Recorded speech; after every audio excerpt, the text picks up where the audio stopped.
الذين أسرفوا على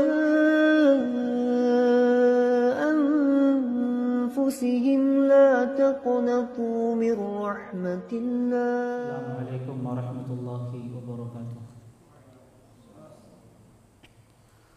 الحمد لله الكريم المنان ذي الفضل والإحسان الذي هدانا للإيمان، والصلاة والسلام على نبينا محمد النبي العدنان وعلى آله وصحبه ومن تبعهم بإحسان إلى يوم الدين. يا أيها الذين آمنوا اتقوا الله حق تقاته ولا تموتن إلا وأنتم مسلمون. أما بعد، فإن أصدق الحديث كتاب الله، وخير هدي محمد صلى الله عليه وسلم، وشر الأمور محدثاتها، فإن كل محدثة بدعة وكل بدعة ضلالة وكل ضلالة في النار.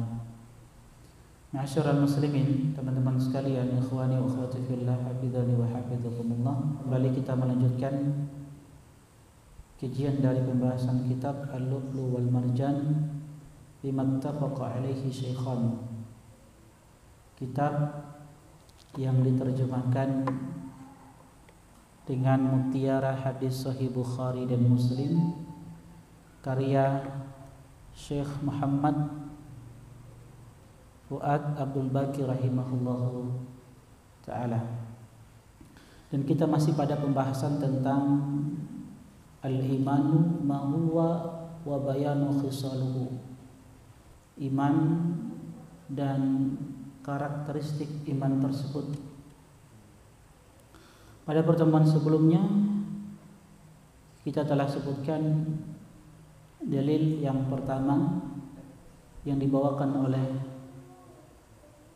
penulis kitab, dan ini satu-satunya dalil yang dibawakan oleh penulis, hadis yang datang dari sahabat Abu Hurairah radhiyallahu taala anhu, di mana beliau bercerita tentang seseorang yang datang kepada Rasulullah sallallahu alaihi wasallam bertanya tentang tingkatan agama kita, Islam, iman, dan ihsan.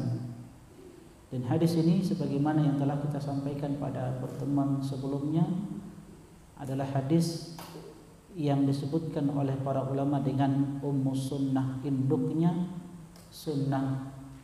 Sebab hadis-hadis yang berbicara tentang kesempurnaan Islam, kesempurnaan iman, itu mencakup pada hadis yang mulia ini, atau hadis yang kita kenal dengan hadis Jibril, hadis yang kedua di dalam kitab Arba'in An-Nawawiyah, di mana Jibril datang kepada Rasulullah sallallahu alaihi wasallam menjelma sebagai seseorang yang tak dikenal, yang kemudian bertanya tentang Islam, iman, dan ihsan.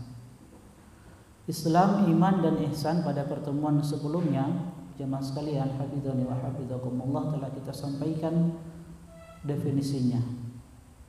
Islam adalah berserah diri kepada Allah Subhanahu wa taala, tunduk dan patuh terhadap aturan-aturannya, serta meninggalkan segala keburukan, perkara-perkara yang bisa membinasakan seorang hamba. Dan Islam adalah amalan-amalan zahir sebagaimana yang telah ditafsirkan oleh Rasulullah sallallahu alaihi wasallam ketika Jibril datang bertanya kepada beliau sallallahu alaihi wasallam, "Akhbirni anil Islam."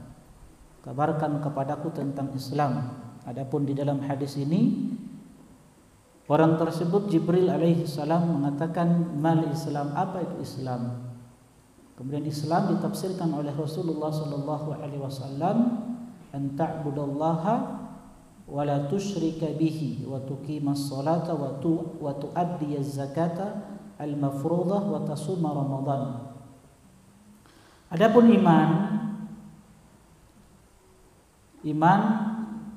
adalah al-i'tiqadu bil qalb, keyakinan di dalam hati, diucapkan dengan lisan, dan diaplikasikan dengan anggota tubuh. Dan sebagaimana yang kita sampaikan teman-teman sekalian pada pertemuan sebelumnya, Islam dan iman ini kalau disebutkan secara bersamaan di dalam satu konteks, dalam satu kalimat, maka memiliki arti dari Islam itu sendiri dan iman itu sendiri.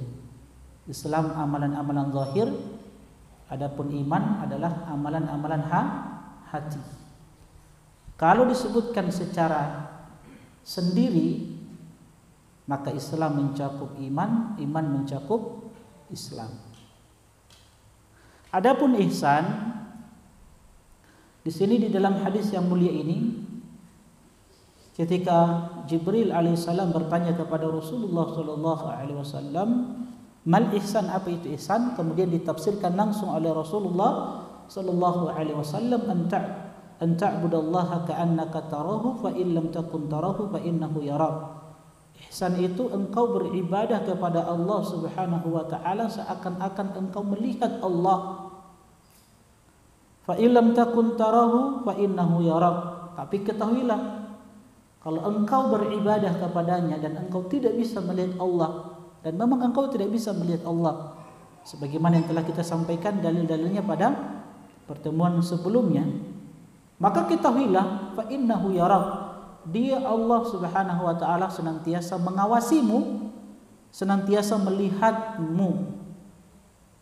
Sehingga ihsan itu kita katakan pada pertemuan sebelumnya adalah apa? Ihsan itu dari hadis yang mulia ini, bahwa ihsan itu adalah kualitas kondisi seorang hamba di dalam mengaplikasikan Islam dan iman itu secara baik. Itulah ihsan. Dan ihsan adalah tingkatan tertinggi di dalam agama kita setelah iman, kemudian Islam.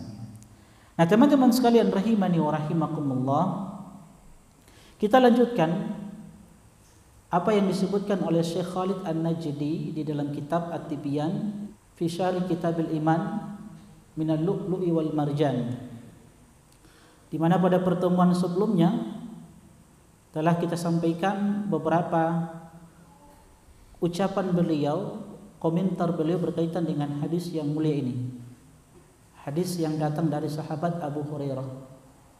Adapun di dalam kitab Arba'in Nawawiyah, hadis yang kedua ini datang dari sahabat siapa? Umar ibn Khattab. Nah, pertanyaannya, kenapa peristiwa yang sama tapi redaksinya berbeda?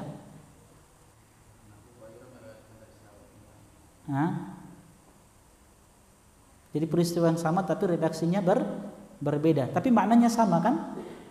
Kalau kita lihat hadisnya Umar ibn Khattab, berbeda dengan hadisnya siapa? Abu Hurairah radhiyallahu ta'ala anhu. Tapi maknanya sama. Ya, ini periwayatan bil makna. Periwayatan bil makna, redaksi yang berbeda tapi makna yang sama. Intinya maknanya sama. Tentang Islam, tentang iman, tentang ihsan, tentang tanda-tanda terjadinya hari kiamat yang telah dikabarkan oleh Rasulullah sallallahu alaihi wasallam. Sehingga kata Syekh Khalid An-Najdi, wa fihi anna waqta hudusis sa'ah minal ghaibi alladhi akhfahu Allahu an ibadihi hatta rasuli. Di dalam hadis ini kata beliau, pengabaran bahwasanya terjadinya hari kiamat ini merupakan perkara gaib yang disembunyikan oleh Allah Subhanahu wa taala dari hamba-hambanya sampai Rasulnya sallallahu alaihi wasallam. Jadi tidak ada satupun dari hamba-hambanya sampai Nabi sallallahu alaihi wasallam yang mengetahui perkara gaib. Makanya di dalam hadis ini ketika Jibril alaihissalam bertanya kepada Nabi sallallahu alaihi wasallam, mata sa'a, kapan terjadinya hari kiamat itu? Dan kata sa'ah, Teman-teman sekalian rahimani wa rahimakumullah, dan kata-kata sa'ah, hari kiamat, disebut dengan sa'ah, hari kiamat, karena peristiwa yang terjadi begitu cepatnya, sesaat dia terjadi, di mana seluruh makhluk diwafatkan oleh Allah Subhanahu wa taala, kemudian dibangkitkan dari kuburannya. Dari kata-kata sa'ah, sesaat. Ketika Jibril alaihissalam bertanya kepada Nabi SAW, mata sa'ah, kapan terjadinya hari kiamat? Maka Nabi SAW menjawab, mal mas'ulu anha bi'a'lama minasail. Yang ditanya dan yang bertanya dua-dua tidak mengetahui perkara kapan terjadinya hari kiamat. Sehingga ini merupakan perkara gaib yang disembunyikan oleh Allah Subhanahu wa taala. Lakin akhbaran Nabi sallallahu alaihi wasallam bi qurbi wuqu'iha. Fala yanbaghi lil mu'min wa la yusra' lahu an yatakallam ma'rifata waqtiha. Tapi Nabi sallallahu alaihi wasallam mengabarkan kepada kita tentang tanda-tanda terjadinya hari kiamat tersebut. Kapan terjadinya hari kiamat tersebut. Sehingga seorang yang beriman kepada Allah Subhanahu wa taala hendaklah dia berhati-hati di dalam berbicara tentang hari kiamat ini. Janganlah dia berbicara tentang hari kiamat, kapan terjadinya hari kiamat, kecuali dengan apa yang telah dikabarkan oleh Rasulullah SAW mengenai tanda-tandanya. Adapun kapan pastinya terjadinya kiamat itu tidak ada yang mengetahuinya kecuali Allah Subhanahu wa taala. Wa kullu man idda'a ma'rifataha fa huwa kadhibun. Sehingga kalau ada dari manusia ini yang berbicara tentang kapan terjadinya hari kiamat, bahwa kalau ada seseorang yang mengklaim dirinya mengetahui kapan terjadinya hari kiamat, fa huwa kadhibun, maka dia adalah pendusta. Dia telah berdusta atas nama Allah Subhanahu wa taala, dan ancamannya sangat besar, dan telah kita bahas pada pertemuan sebelumnya, ya, pertemuan pertama kali. Apa ancamannya? Wa qad khaba man iftara. Dalam surat Thaha kan, wa qad khaba man iftara, sungguh merugi, sengsara, celaka binasa orang yang melakukan iftira. Dan iftira salah satu maknanya apa?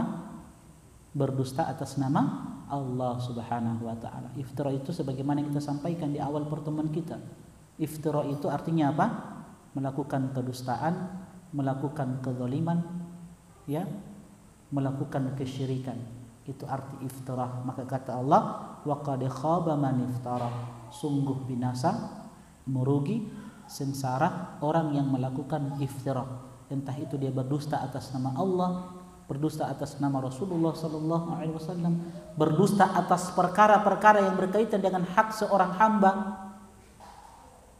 Merugi, sengsara, binasa orang yang melakukan kezaliman. Merugi, binasa, sengsara, celaka orang yang melakukan kezaliman. Ya. Sehingga di sini kata Syekh Khalid An-Najdi bahwa orang yang mengklaim mengetahui perkara gaib, maka dia telah melakukan kedustaan. Dia berbicara tentang sesuatu atas nama Allah Subhanahu wa taala, wa qad kathurat da'awa wa takharusat fi al-azmani al-mutaakhirah. Apalagi di zaman ini banyak sekali, ya, sangkaan-sangkaan atau orang-orang yang berbicara atas nama Allah Subhanahu wa taala tanpa dalil yang telah kita sampaikan pada pertemuan sebelumnya. Wa fihi anna sa'ata laha alamatun wa amaratun tadulu 'alaiha sughra wa kubra. Dan dalam hadis yang mulia ini Rasulullah sallallahu alaihi wasallam mengabarkan kepada kita tentang apa? Tentang tanda-tanda terjadinya hari kiamat. Rasulullah sallallahu alaihi wasallam dalam hadis ini mengatakan, "Wa sa'ukhbiruka an asyratiha idza waladatil amatu rabbaha." Aku akan kabarkan kepadamu tentang tanda-tanda terjadinya hari kiamat itu. Maka Rasulullah sallallahu alaihi wasallam menyebutkan tanda-tandanya. Dan para ulama, teman-teman sekalian, hafizani wa hafizakumullah, memiliki metode di dalam menyebutkan tanda-tanda terjadinya hari kiamat. Jadi para ulama itu memiliki metode di dalam membagi terjadinya hari kiamat. Ini sebagaimana disebutkan oleh Al-Hafidz Ibnu Hajar Al-Asqalani ketika beliau menjelaskan tentang tanda-tanda terjadinya hari kiamat. Ini dalam kitab Fathul Bari Syarah Sahih Bukhari. Beliau mengatakan, ini saya nukilkan, ma akhbarun Nabi sallallahu alaihi wasallam bi annahu sayaqa qabla an taquma sa'ah al-aqsam. Jadi peristiwa-peristiwa yang berkaitan dengan terjadinya hari kiamat yang diberitakan oleh Nabi kita Muhammad sallallahu alaihi wasallam yang muncul sebelum terjadinya hari kiamat itu ala aqsam, itu ada 3 jenis.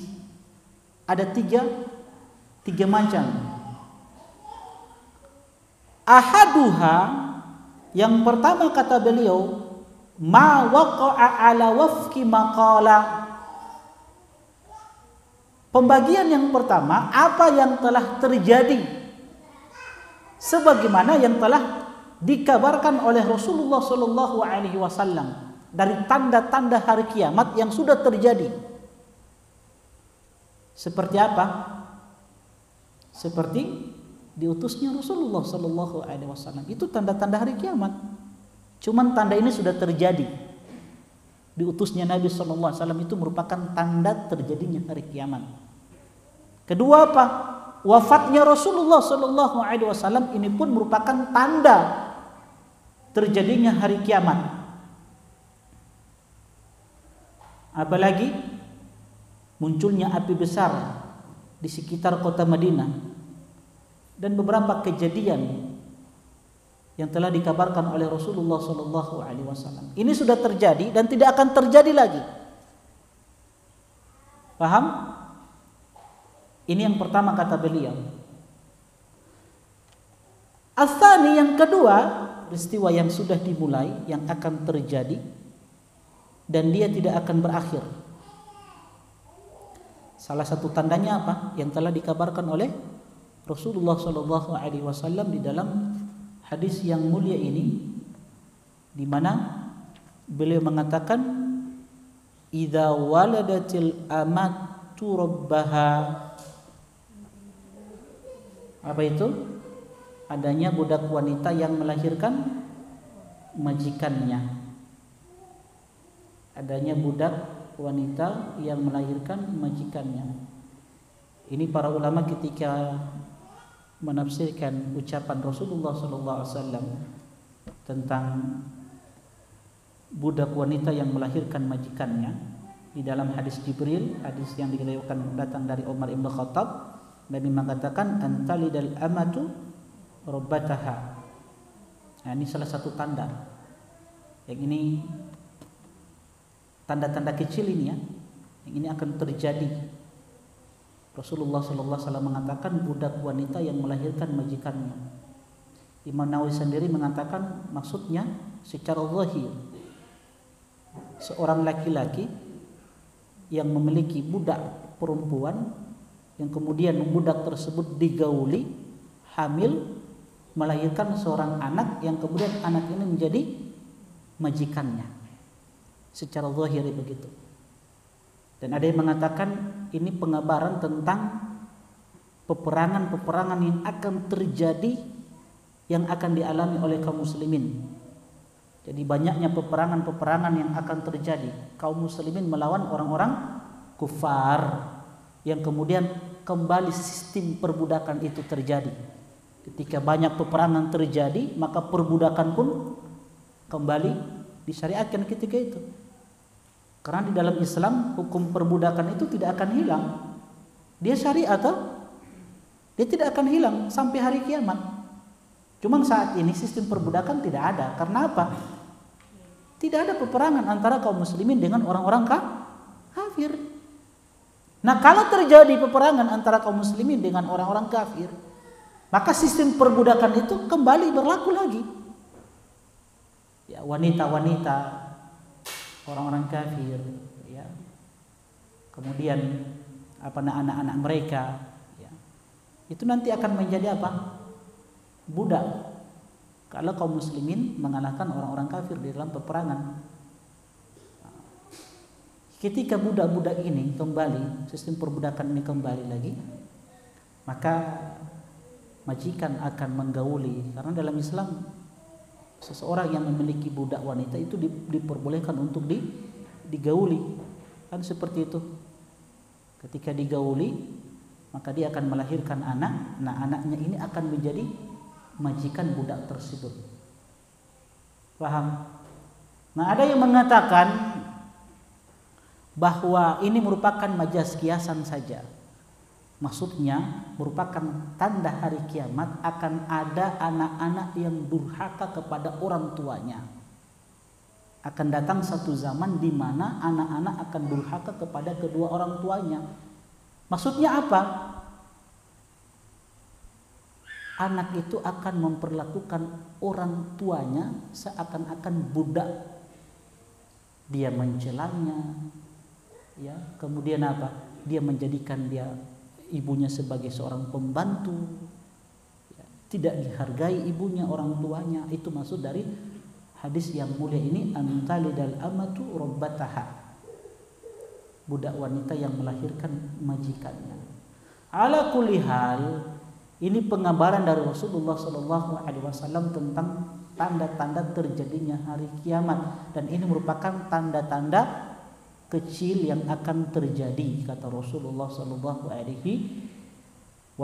Dan kita sudah dapati kalau kita ambil makna yang kedua, ya. Kalau kita ambil makna yang kedua, adanya anak-anak yang durhaka kepada kedua orang tuanya, yang dia perlakukan seakan-akan orang tuanya itu budak yang tidak dihargai lagi. Dengan status sosial anak, punya harta, punya pangkat, punya jabatan, orang tua dijadikan babu, dijadikan pembantu, disuruh urus anak cucunya. Walaupun kita katakan orang tua itu senang, ya, kalau merawat cucunya, ya, tapi perlu kita hargai juga orang tua yang merawat anak kita, yang merawat cucunya perlu dihargai, diapresiasi, diberikan hadiah, diajak ke jalan-jalan, refreshing, ya. Jangan jadikan dia sebagai pembantu. Bahkan mungkin kita dapati ada anak-anak yang durhaka sampai membunuh orang tuanya. Waliyadzubillah. Dan ini sebuah kedurhakaan. Dan ini tanda-tanda hari kiamat, kata Rasulullah SAW, yang itu akan terjadi, sedang terjadi dan akan terjadi, dan dia tidak akan berakhir sampai datang tanda-tanda hari kiamat yang besar nanti. Yang kedua, disebutkan di dalam hadis ini, salah satu tanda-tanda hari kiamat, wa idza tatawala ru'atul ibilil buhmu fil bunyan. Kita dapati apa? Orang-orang yang tidak beralas kaki, para pengembala unta, kambing, yang mereka itu berlomba-lomba di dalam membangun apa? Bangunan. Orang-orang Badui, orang-orang perkampungan Arab yang mereka rata-rata miskin, tiba-tiba mereka sudah membangun istana, rumah yang megah. Dan itu kita dapati saat ini, di mana orang-orang Badui Arab sekarang punya apartemen yang mewah. Ada juga yang mengatakan bahwa orang-orang Badui yang tiba-tiba menjadi pemimpin, yang punya pangkat, punya jabatan, yang tadinya mereka ini orang-orang yang hina, yang tidak diakui. Kan rata-rata kan yang jadi pemimpin, yang punya pangkat jabatan kan orang-orang kota. Tiba-tiba mereka muncul di tengah-tengah masyarakat, di tengah-tengah manusia, menjadi orang-orang yang dihargai, yang punya pangkat jabatan, punya popularitas. Dan itu sudah mulai terjadi. Di antara tanda-tanda yang telah disebutkan oleh Rasulullah SAW, yang ini merupakan peristiwa yang sedang terjadi dan sampai akan nanti di hari kiamat ketika muncul tanda-tanda yang besar. Apa itu? Banyaknya pembunuhan. Sebagaimana dikatakan oleh Rasulullah sallallahu alaihi wasallam, la taqumus sa'ah hatta yakthurul harju. La taqumus sa'atu hatta yakthurul harju. Kata Nabi sallallahu alaihi wasallam, riwayat Muslim, tidak akan terjadi hari kiamat. Sekali lagi, ini tanda-tanda kecil, alamatun sugra. Tanda-tanda kecil terjadinya hari kiamat. Tidak akan terjadi hari kiamat kata Rasulullah sallallahu alaihi wasallam sehingga banyaknya al-harju. Qalu wa mal harju ya Rasulullah. Kemudian para sahabat bertanya kepada Rasulullah sallallahu alaihi wasallam, "Wa mal harju ya Rasulullah? Apa itu al-harju? Wahai utusan Allah?" Maka Rasulullah sallallahu alaihi wasallam menjawab, al-qatlu, pembunuhan. Terjadinya pembunuhan di mana-mana. Sampai-sampai di dalam hadis lain kata Nabi sallallahu alaihi wasallam ketika menceritakan tentang pembunuhan yang terjadi, la yadril qatil fima qatal walal maqtulu fima qutil. Sampai-sampai orang yang membunuh kata Nabi sallallahu alaihi wasallam, ini dahsyatnya akhir zaman. Sampai-sampai orang yang membunuh kata Nabi sallallahu alaihi wasallam, dia tidak tahu alasan dia membunuh. Wal maqtulu fima qutil, orang yang dibunuh pun tidak tahu kenapa dia harus dibunuh. Saking dahsyatnya peristiwa tersebut. Al-qatil wal maqtulu finnar, yang membunuh dan dibunuh dua-dua di dalam neraka kata Nabi sallallahu alaihi wasallam. Jadi orang yang membunuh dan yang dibunuh tidak tahu alasannya, kenapa saya membunuh dan kenapa aku harus dibunuh. Tapi dua-dua kata Nabi sallallahu alaihi wasallam di dalam neraka. Ini saking dahsyatnya fitnah tersebut. Oleh karena itu di masa-masa seperti itu, apa yang disyariatkan bagi seorang hamba? Perbanyak ibadah kepada Allah Subhanahu wa taala, memperkuat keimanan, memperkuat ketakwaan, banyak mendekatkan diri kepada Allah Subhanahu wa taala. Dan di antara tanda-tanda terjadinya hari kiamat sebagaimana dikabarkan oleh Rasulullah sallallahu alaihi wasallam, an yurfa'al ilmu diangkat, wa yadhharul jahlu, kebodohan nampak di masyarakat, di tengah-tengah manusia. Ilmu diangkat, dicabut ilmu tersebut. Bagaimana ilmu itu dicabut? Dengan cara diwafatkannya para ulama. Itu yang pertama. Yang kedua, cara Allah mencabut ilmu itu apa? Adanya orang-orang yang memiliki ilmu tapi tidak mengamalkan ilmu tersebut. Itu cara Allah Subhanahu wa taala mencabut ilmu. Seperti orang-orang Yahudi dan Nasrani. Terkhusus orang-orang Yahudi tidak punya ilmu tapi tidak diamalkan. Adanya orang-orang yang mengajarkan Al-Qur'an, diajarkan Al-Qur'an, hadis-hadis Nabi sallallahu alaihi wasallam. Tapi ilmu yang didapatkan itu tidak diamalkan. Sehingga Allah Subhanahu wa taala mencabut ilmu. Kejahilan di mana-mana tersebar. Ya, sehingga kebodohan di mana-mana tersebar. Rasulullah sallallahu alaihi wasallam mengabarkan kepada kita di antara tanda-tanda terjadinya hari kiamat, dan ini merupakan tanda-tanda kecil, banyaknya fitnah-fitnah yang terjadi.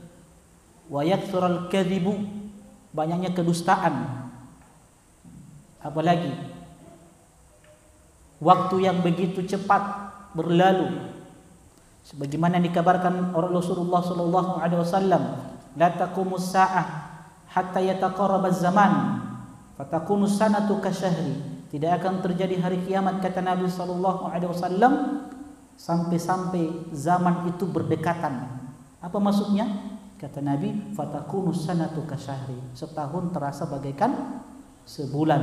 Wa yakunu syahru kal jumu'ah, sebulan bagaikan sepekan. Wa takunul jumu'atu kal yaum, sepekan bagaikan sehari. Wa yakunul yaumu kas-sa'ah, sehari bagaikan 1 jam. wa takunu sa'atu kahtiraqis sa'afa. Dan 1 jam itu bagaikan pelepah kurma yang terbakar, begitu cepatnya waktu berlalu. Dan itu kita rasakan teman-teman sekalian, hafizani wa hafizakumullah, waktu yang berlalu begitu cepat. Ini setahun berapa? 2022. Tidak terasa tuh waktu. Baru kemarin 2021, sekarang 2022. Cepat sekali. Tidak terasa, ini semua Ramadan, tidak lama lagi. Cepat sekali waktu berlalu, dan ini merupakan tanda-tanda terjadinya hari kiamat. Dan waktu-waktu yang dilalui itu tidaklah lebih baik daripada waktu-waktu yang telah dilewati. La ya'ti 'alaikum zamanun. Di dalam redaksi yang lain kata Nabi sallallahu alaihi wasallam, wala amun.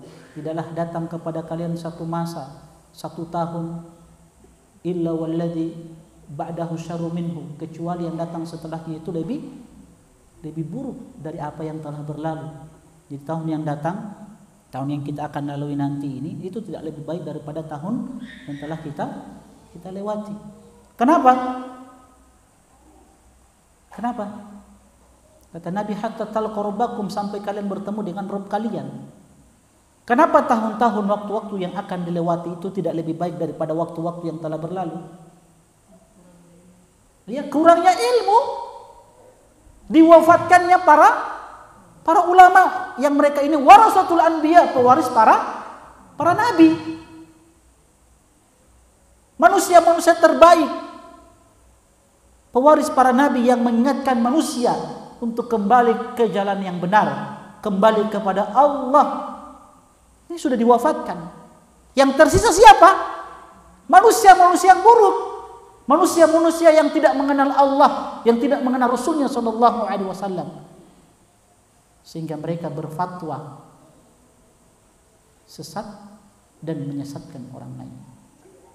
Makanya Nabi kabarkan, tahun-tahun yang kita akan lewati nanti tidak lebih baik daripada tahun-tahun yang telah berlalu. Hatta talqa rabbakum, sampai kalian betul-betul bertemu dengan Rabb kalian, Allah Subhanahu wa taala. Oleh karena itu, saya sering ingatkan bahwa hendaklah kita bersemangat di dalam menuntut ilmu, perkuat keimanan, ketakwaan kita kepada Allah Subhanahu wa taala, bersemangat di dalam mendatangi majelis ilmu. Tapi itu yang keberapa? Yang kedua. Adapun yang ketiga, as-salis ma lam yaqa' minhu syai' walakinnahu sayaqa', kata Ibnu Hajar rahimahullahu taala. Tanda yang ketiga atau jenis yang ketiga dari pembagian hari kiamat, yaitu peristiwa yang belum pernah terjadi dan dia akan terjadi. Dan ini tanda-tanda besarnya. Alamatun kubra.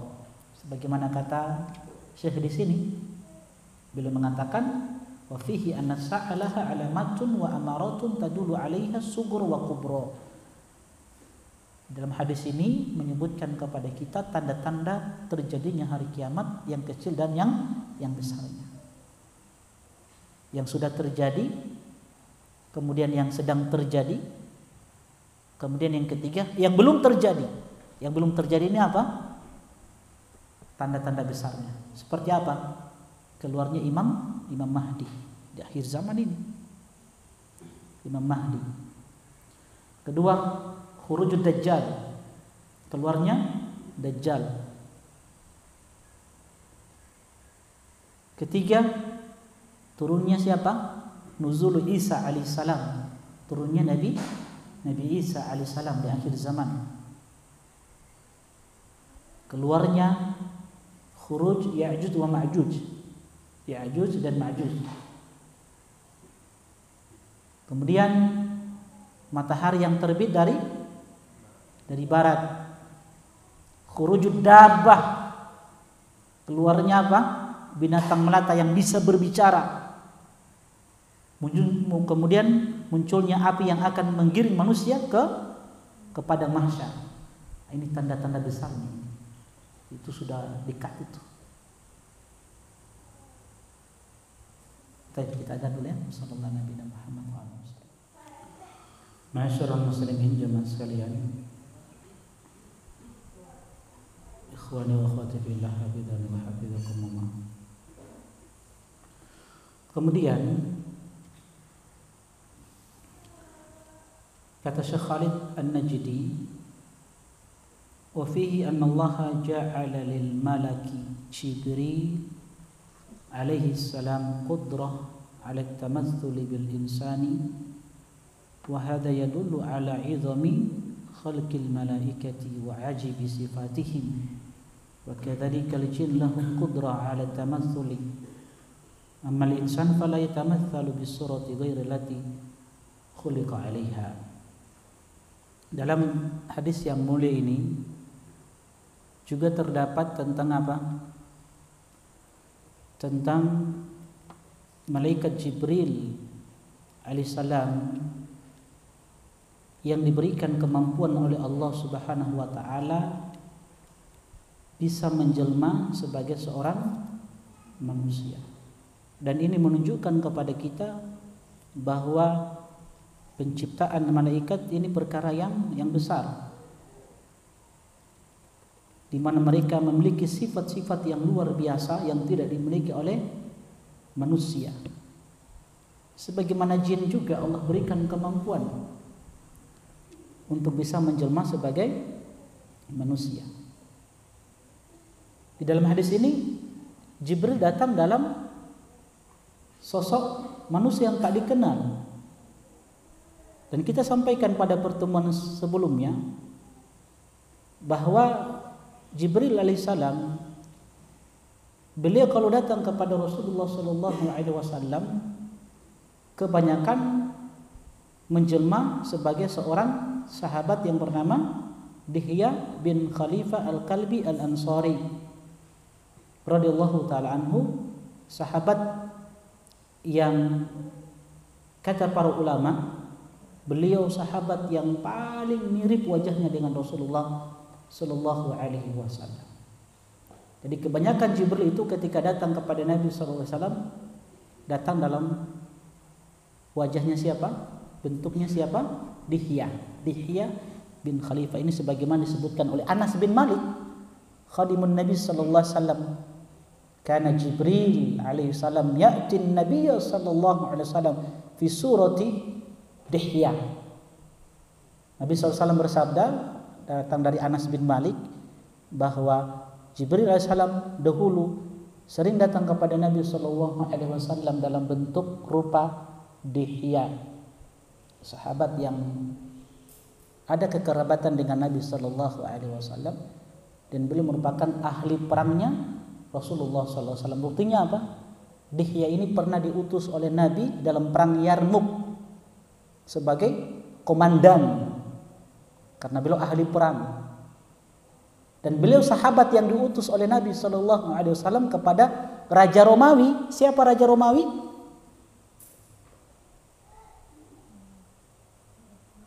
Heraklius, untuk mendakwakan Islam.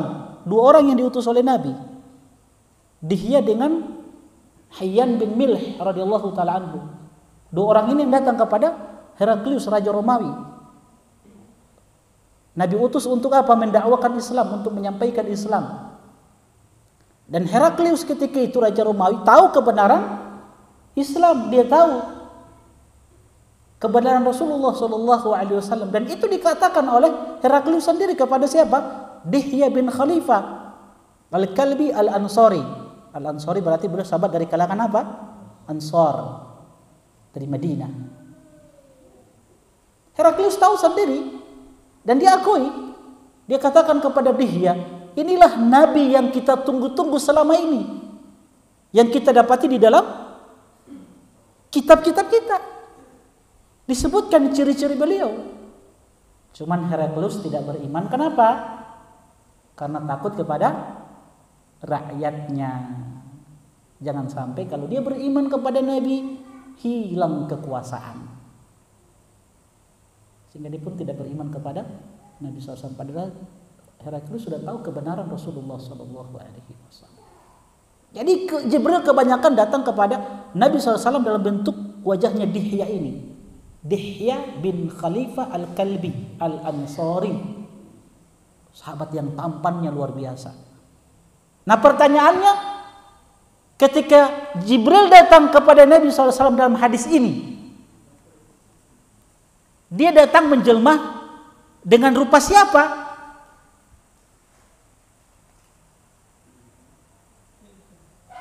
Dengan rupa siapa? Dihya? Bukan Dihya. Kalau beliau Jibril AS di dalam hadis ini datang dengan rupanya Dihya, maka tentu Umar bin Khattab tidak akan mengatakan la ya'rifuhu ahadun minna, la yura alaihi atharu safar, wa la ya'rifu ahadun minna.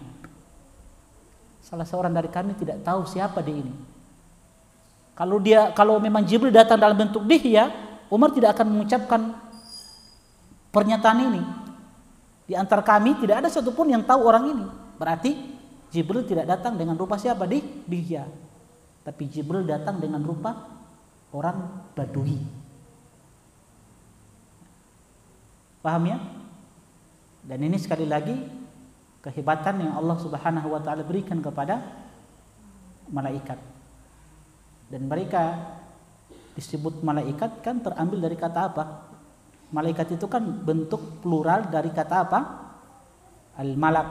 Malak toh? Malak itu satu. Malakani dua. Jamaknya, banyaknya malaika. Itu bentuk jamak itu. Malaikat-malaikat. Dan dia terambil dari kata mim lam kaf, yang arti al-akhdhu bil quwwah, mengambil dengan kekuatan. Makanya ketika Allah Subhanahu wa taala mensifati malaikat-malaikatnya, alaiha malaikatun giladun syidad la ya'sunallaha ma amarahum wa yaf'aluna ma yu'marun. Ketika Allah berbicara tentang apa?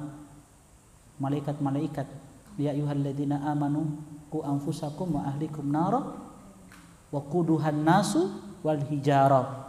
Alaiha, di neraka itu ada malaikat-malaikat yang kasar keras. La ya'sunallaha ma amarahum wa yaf'aluna ma yu'marun. Itu sifat mereka yang tidak pernah bermaksiat kepada Allah dan senantiasa mengerjakan apa yang Allah perintahkan. Dzi quwwatin inda dzil arsyil makin. Dalam surat apa itu? Dzi quwwatin inda dzil arsyil makin. Surat At-Takfir kan? Malaikat yang mempunyai kekuatan di sisi Allah Subhanahu wa taala pemilik ars. Makanya disebut dengan apa? Malaikah, dari kata-kata malak. Dan mereka diciptakan dari apa? Dari cahaya. Yang tugas mereka hanya beribadah kepada Allah Subhanahu wa taala, mengurus alam ini. Ada yang bertugas beribadah terus, ada yang ditugaskan oleh Allah Subhanahu wa taala untuk mengurus alam ini. Baik, teman-teman sekalian rahimani wa rahimakumullah. Ini sedikit tentang apa? Tentang hadis yang mulia ini, tentang makna iman dan karakteristik iman tersebut. Nah, kita masuk hadis yang ke-6.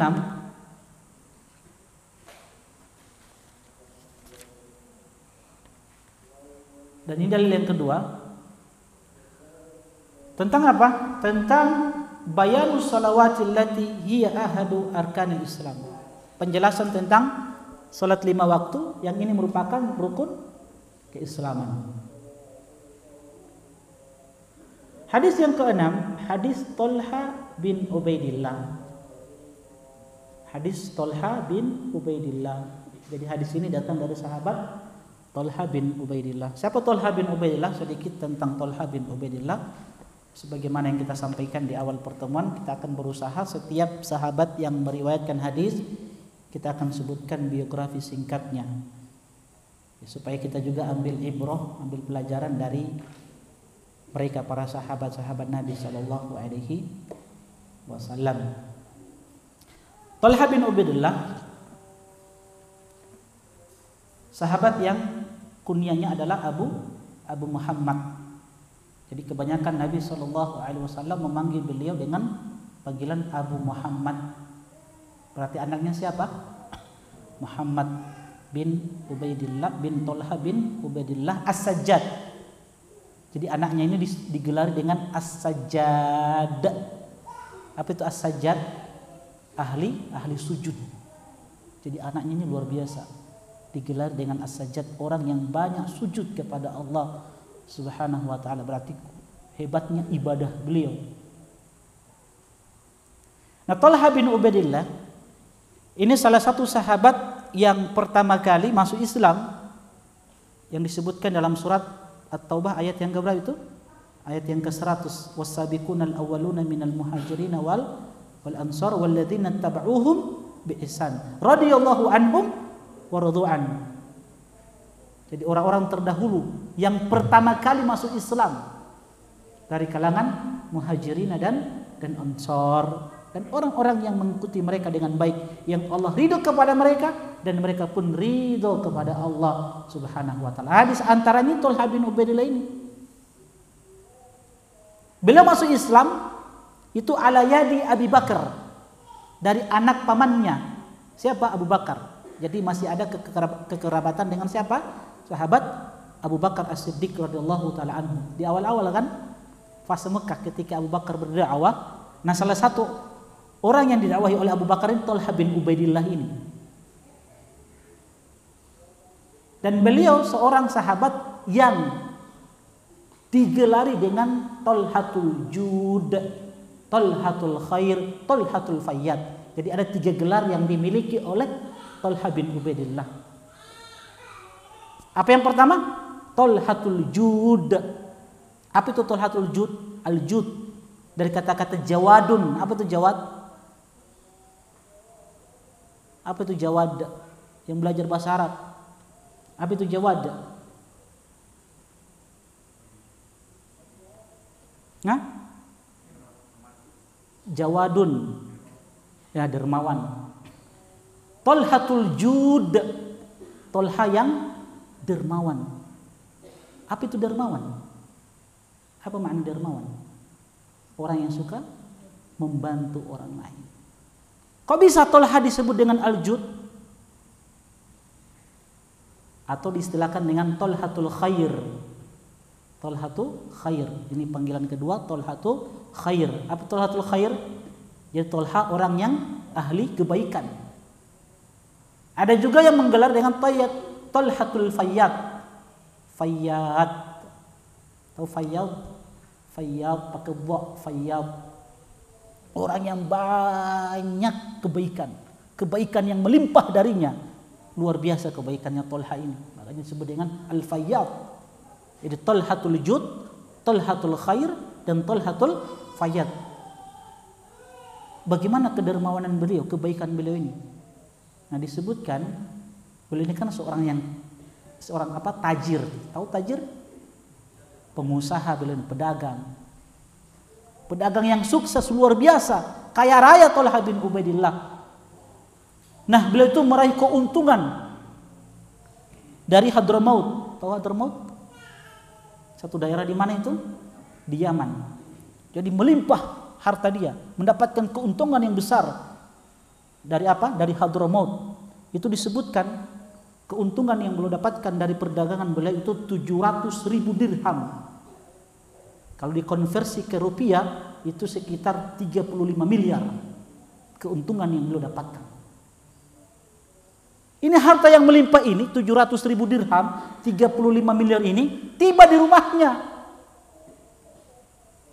Apa yang terjadi dengan Tolha? Tolha ketika itu bingung, sedih. Sehingga istrinya yang soleha itu bertanya kepada Tolha, "Wahai suamiku, apa yang terjadi denganmu? Adakah ucapanku atau perbuatanku yang menyakiti hatimu sehingga engkau dalam keadaan sedih seperti ini?" Apa kata sang suami Tolha? "Tidak, engkau istri yang soleha, istri yang baik." Kata Tolha, "Aku bingung dengan harta yang aku miliki saat ini, 700.000 dirham. Karena bagi sahabat ini kan tanggung jawab, toh, amanah kan, dimintakan pertanggungjawaban di hari kiamat nanti. Lihat kata istri soleha, apa kata istri soleha? Wahai suamiku, harta itu sedekahkan saja. Bukankah engkau punya orang-orang yang fakir, yang miskin? Maka keesokan harinya harta 700.000 dirham ini disedekahkan ke fakir-fakir miskin. Pemuda-pemuda yang belum menikah dibantu dengan harta tersebut, disuruh menikah. Makanya beliau disebut dengan apa? Talhatul Jud, Talhatul Khair, Talhatul Fayyad. Ini 3 julukan untuk beliau. Yang artinya sebenarnya maknanya sama sih sebenarnya. Ahlul khair, orang yang punya kebaikan yang sangat banyak. Dan beliau salah satu sahabat yang telah langsung dikabarkan oleh Nabi kan, Talha bin Ubaidillah fil jannah. Nabi katakan Abu Bakar fil jannah, Umar fil jannah, Utsman fil jannah, Ali fil jannah, Talha bin Ubaidillah fil jannah. Jadi sudah langsung persaksian dari Nabi, statement langsung dari Nabi, Talha itu di dalam surga. 10 dari sahabat-sahabat yang dikabarkan masuk surga oleh Nabi Sallallahu Alaihi Wasallam. Namun bersamaan dengan itu, walaupun dia sudah dapat berita kabar dari Nabi, Talha itu penghuni surga, ya tapi Talha tidak bergantung dengan apa statementnya Nabi, kita akan jadi penghuni surga. Lihat bagaimana beliau ahli ibadah, kedermawanan beliau yang luar biasa. Terakhir, salah satu faedah atau salah satu petuah nasihat beliau ini kita sampaikan, yang sangat penting. Banyak nasihat-nasihatnya siapa? Talha bin Ubaidillah. Salah satu nasihat beliau yang disampaikan, ini catat, ini nasihat yang sangat penting. Talha itu pernah menyebutkan, memberikan nasihat kepada kaum muslimin. Kata beliau, la tushawir bakhilan fi silatin wala jabbanan fi harbin wala syaban fi jariyatin. Kata Talha bin Ubaidillah radhiyallahu taala anhu, salah satu petuah nasihat beliau yang luar biasa. Kata beliau radhiyallahu taala anhu, la tushawir bakhilan fi silatin. Jangan kalian bermusyawarah, berkonsultasi dengan seorang yang bakhil, yang pelit, yang bunggili di dalam masalah menyambung silaturahmi. Wala jabbanan fi harbin. Kata Talha bin Ubaidillah, jangan bermusyawarah, jangan berkonsultasi dengan seorang jabban, pengecut di dalam masalah peperangan. Wala syaban fi jariyatin. Kata beliau, jangan bermusyawarah, berkonsultasi dengan seorang pemuda, seorang jomblo dalam masalah perempuan, gadis. Maksudnya apa? Orang-orang yang antum tidak harapkan kebaikan dari mereka, yang tidak bisa memberikan solusi kebaikan, jangan berkonsultasi dengan mereka. Pertama kata beliau apa? La tushawir bakhilan fi silatin. Jangan berkonsultasi dengan seorang yang bakhil di dalam menyambung silaturahmi. Bakhil itu jangan gambarkan bakhil dari sisi materi, tidak. Bakhil juga itu masuk dalam apa? Dalam sifat yang tidak suka memberikan maaf kepada orang lain. Jadi orang yang tidak suka memberikan maaf itu juga bakhil namanya. Dan itu tabiat yang Allah tanamkan dalam diri seorang hamba. Sehingga tabiat ini bakhil ini tidak suka memberikan maaf kepada orang lain, tidak tercipta yang namanya as-sulhu, perdamaian. Padahal kata Allah, wasulhu khair. Berdamai itu indah. Berdamai itu bagus, baik untuk kalian. Ketika antum ada masalah dengan keluarga, kerabat dekat antum, maka jangan konsultasi dengan apa? Orang-orang yang bakhil, orang-orang yang punya sifat tidak suka memaafkan orang lain. Nantinya antum tidak akan diarahkan kepada hal-hal yang baik untuk menyatukan keluarga antum. Cari ahlul ilmi, orang yang berilmu, ahlus sholah, juru damai. Itu yang pertama. Wala jabbanan fi harbin. Jangan berkonsultasi dengan pengecut di dalam strategi peperangan. Kenapa? Nanti antum tidak akan diarahkan kepada apa? Strategi yang bisa antum menang dalam peperangan. Paling antum akan diarahkan pada hal-hal yang bisa antum, hal-hal yang menjadikan antum lari dari peperangan. Yang ketiga apa? Wala saban fi jariyatin. Kata Talha bin Ubaidillah, Jangan berkonsultasi dengan pemuda jomblo yang belum menikah tentang seorang gadis, tentang seorang akhwat. Kenapa? Nah, kira-kira kenapa? Kenapa? Oh, pertama tidak ada pengalaman ya? Gitu. Kenapa? Yang kedua apa?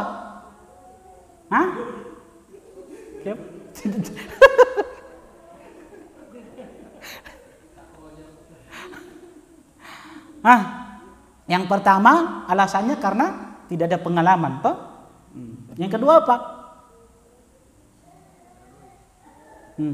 Apa lagi? Antum misalkan, toh, ada akhwat yang antum suka, antum mau lamar dia, antum ingin nikahi dia. Antum tidak tahu bagaimana yang harus antum lakukan. Apa yang ana harus melakukan ini? Kalau begitu ana berkonsultasi dengan fulan, si jomblo yang belum menikah juga. Dia bilang, akhi, ada akhwat, masya Allah, hafizah, menghafal Quran, cantik, kaya raya, masya Allah, semangat menuntut ilmu. Kalau antum berkonsultasi dengannya, akhirnya antum apa? Dia tikung dari belakang.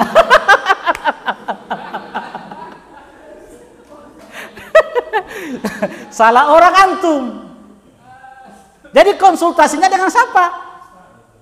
Dengan ustaz. Ustaz, Allah batikung.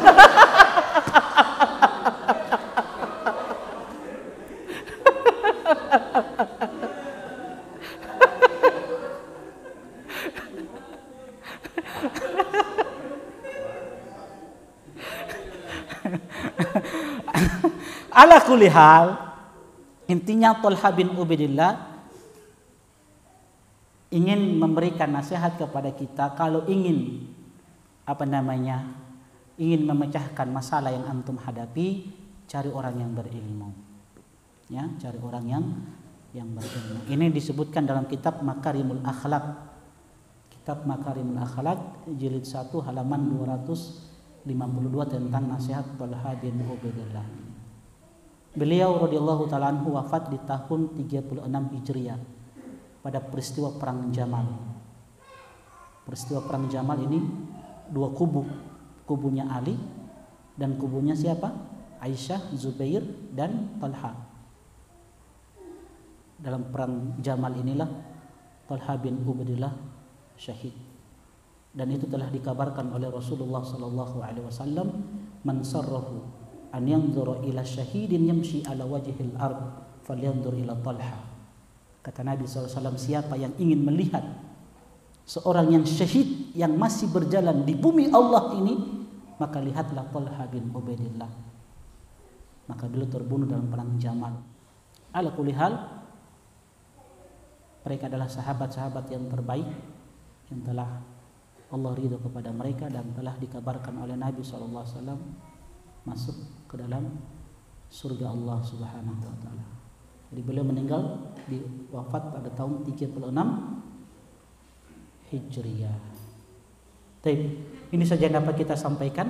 Insyaallah kita lanjutkan pada pertemuan selanjutnya tentang penjelasan salat 5 waktu merupakan salah satu rukun Islam. Hadis yang datang dari sahabat siapa? Thalha bin Ubaidillah radhiyallahu taala anhu. Kita tutup dengan doa kafaratul majlis. Subhanakallahumma bihamdik asyhadu an la ilaha illa anta astaghfiruka wa atubu ilaik. Assalamualaikum warahmatullahi wabarakatuh. Qul ya ibadiyalladzina asrafu ala anfusihim la taqnatu min rahmatillah.